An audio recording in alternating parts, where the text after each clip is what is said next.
Hi everybody, this is Father Warner D'Souza. The 3rd of May, we celebrate the feasts of St.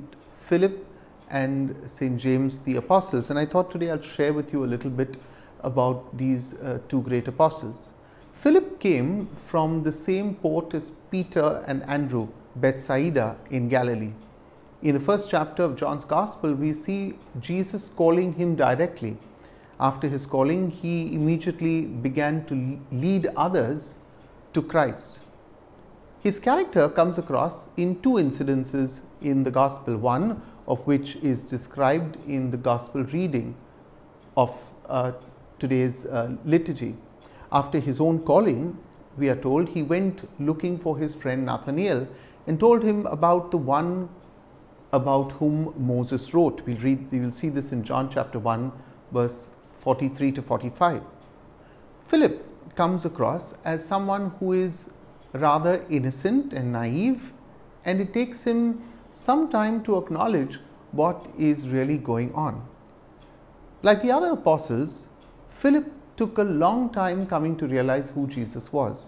On one occasion, when Jesus saw the great multitude following him and wanted to give them food, he asked Philip where they could buy bread for the people to eat.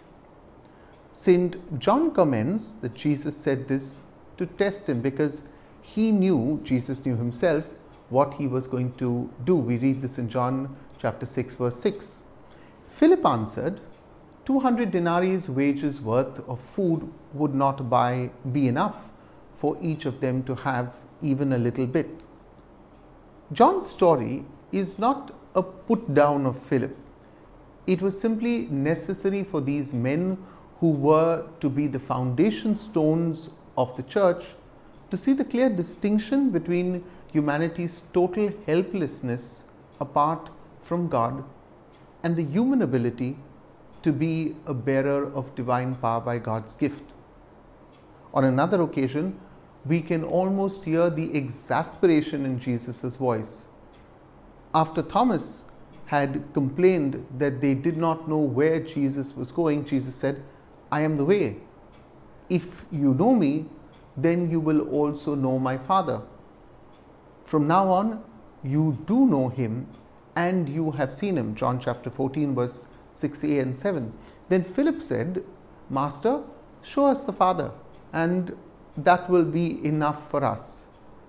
Enough? Jesus answered, have I been with you for so long a time and you still do not know me, Philip?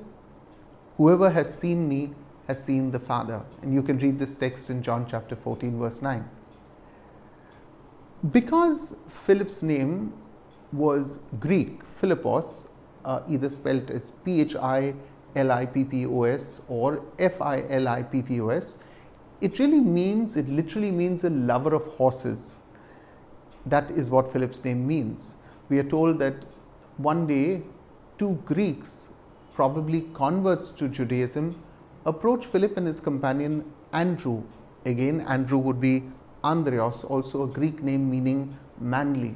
And these Greeks approached Philip and said that they wanted to see Jesus.